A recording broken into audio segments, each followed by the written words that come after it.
Assalamualaikum warahmatullahi wabarakatuh. Saya Septi Triwayuni, NPM 220401040010, Prodi PPKN Fakultas Ilmu Pendidikan Universitas PGRI Kanjuruhan Malang. Di sini saya akan mereview tugas yang diberikan oleh Pak Andri, yakni mereview kembali materi yang sudah disampaikan beliau pada pertemuan ke-12 hingga pertemuan 14. Pada pertemuan ke-12, yakni membahas tentang pemikiran awal kewarganegaraan pada zaman modern awal 1700-an hingga 1800-an. Dalam materi ini terdapat hal yang membahas tentang kewajiban militer. Menurut saya sendiri, kewajiban militer ialah konsep yang bertujuan agar warga negara memiliki peranan penting untuk menjaga suatu negaranya sendiri. Dengan tujuan lain, warga negara akan menjadi pasukan militer dan negara akan memiliki pasukan militernya sendiri. Sedangkan pengertian wajib militer sendiri adalah kewajiban warga negara sipil untuk melakukan kerja wajib terhadap pemerintahannya. Pekerjaan ini harus sesuai dengan perjanjian yang sudah dibuat. Seperti saat negara mengalami masa darurat, krisis ekonomi yang parah, atau kejadian alam yang luar biasa. Contoh lainnya seperti saat pandemi COVID-19 yang sudah terjadi. Dengan adanya kejadian-kejadian tersebut, maka adanya kewajiban militer ini dibutuhkan agar memberikan layanan dasar kepada penduduk.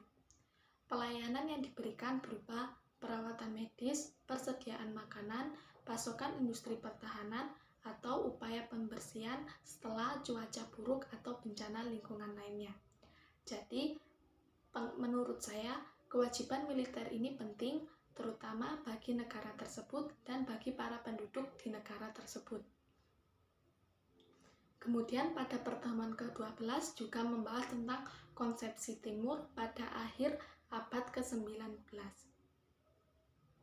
Hal ini dimulai karena munculnya gagasan baru tentang batasan hukum, definisi monarki, dan negara parlementer, sehingga adanya pemilu, serta adanya pemilu. Kemudian muncul juga konsep tentang kebajikan kewarganegaraan, persatuan nasional, dan kemajuan sosial. Kebajikan kewarganegaraan adalah momen kebiasaan yang penting untuk keberhasilan komunitas. Terkait erat dengan konsep kewarganegaraan, kebajikan sipil sering dipahami sebagai dedikasi warga negara untuk kesejahteraan bersama komunitas mereka, bahkan dengan mengorbankan kepentingan individu mereka. Jadi, pada pertemuan ke-12 ini membahas tentang kewajiban militer serta konsepsi Timur. Baik, selanjutnya hal yang dapat saya review pada pertemuan ke-13. Pada pertemuan ini membahas tentang pemikiran kewarganegaraan periode sensus yang membahas tentang transisi. Pada pembahasan transisi ini membahas sebuah karya yang mempercayai bahwa tidak boleh wanita dan pria memiliki perbedaan, karena keduanya mampu dikatakan menjadi warga negara. Di sini dijelaskan bahwa pria dan wanita memiliki kesamaan yang disebut dengan kesamaan gender. Kesamaan ini tidak hanya tentang menjadi warga negara, tetapi memiliki kesamaan di depan hukum, baik pria maupun wanita. Jadi di depan hukum, pria dan wanita memiliki kesamaan dan tidak memiliki perbedaan. Sama-sama memiliki hak yang harus dilindungi oleh hukum. Sedangkan di negara kita sendiri, di negara Indonesia, kesetaraan gender sudah mulai diterapkan, yang dulunya diawali oleh seorang tokoh pahlawan, yakni Raden Ajeng Kartini atau lebih dikenal dengan R.A. Kartini. Kemudian terdapat tokoh ahli sosiologi Inggris yang mengemukakan bahwa perubahan pola kewarganegaraan sebagai sebagai berikut. Yang pertama, hubungan sipil dalam arti memiliki persamaan di depan hukum, diikuti oleh politik kewarganegaraan dalam arti memiliki kekuasaan untuk memilih. Jadi, dalam hubungan hukum dan diikuti oleh politik kewarganegaraan memiliki kekuasaan untuk memilih. Yang kedua, menjelaskan bahwa kewarganegaraan sosial dalam arti negara mendukung individu-individu di sepanjang garis negara kesejahteraan. Kewarganegaraan modern mencakup 3 definisi, yakni definisi sipil, definisi politik, dan definisi sosial. Kewarganegaraan membutuhkan rasa komunitas yang vital dalam arti rasa kesetiaan pada peradaban bersama.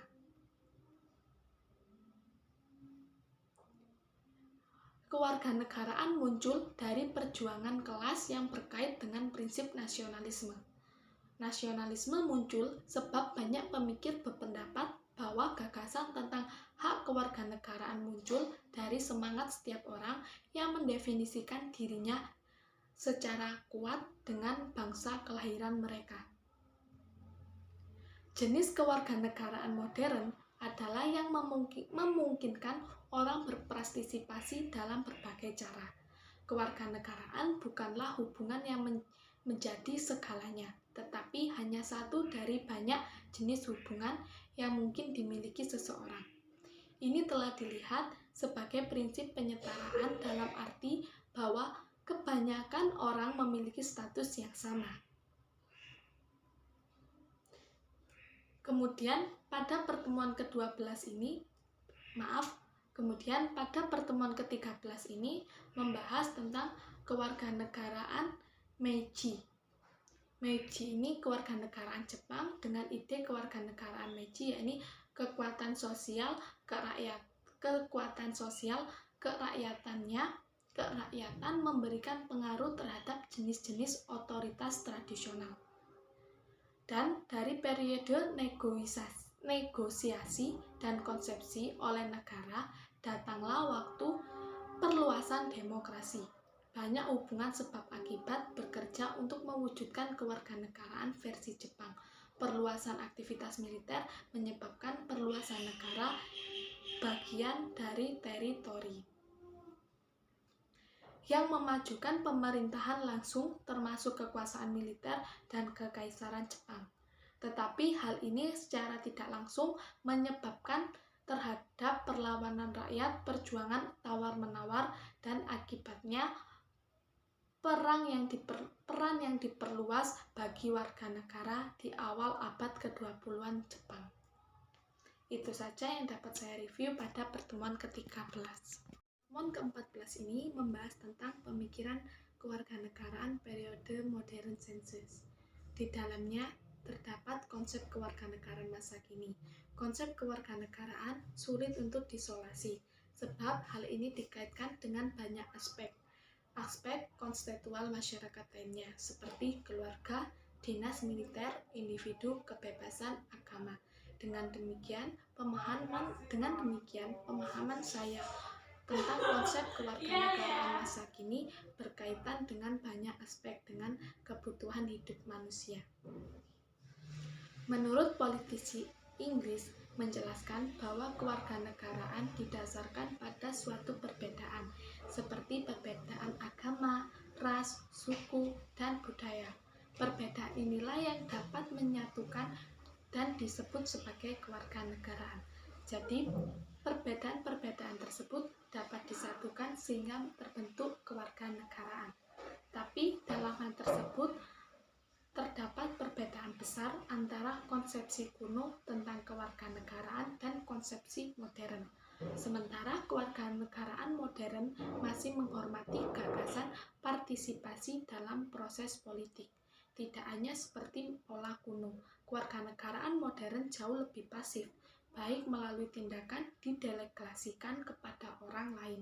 Kewarganegaraan seringkali menjadi kendala untuk bertindak, dan kewarganegaraan bukan dorongan untuk melakukan tindakan. Dengan demikian, kewarganegaraan dapat menyadari dapat menyadari kewajiban mereka masing-masing saat menjadi salah satu anggota warga negara dari negara tersebut. Kewarganegaraan dapat dilihat sebagai status dan cita-cita warga negara.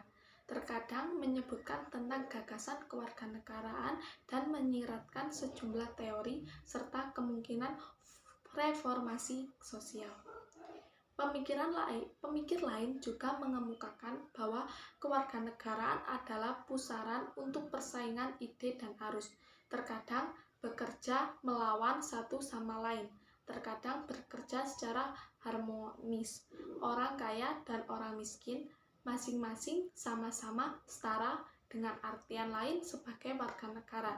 Jadi dalam warga negara tidak memandang apapun dan dari manapun atau siapapun, namun dipisahkan oleh ketimpangan sosial. Melihat kewarganegaraan sebagai dasar memberikan hak-hak sosial, dan dia menyatakan bahwa memperpanjang hak-hak tersebut tidak dapat membahayakan struktur kelas sosial atau mengakhiri ketidaksetaraan. Jadi, pada pertemuan ke-14 ini membahas tentang kewarganegaraan modern masa kini. Baik, itu saja yang dapat saya review dari 3 pertemuan yang sudah diberikan oleh Pak Andri. Jika ada yang salah atau ada yang kurang, saya mohon maaf. Wassalamualaikum warahmatullahi wabarakatuh.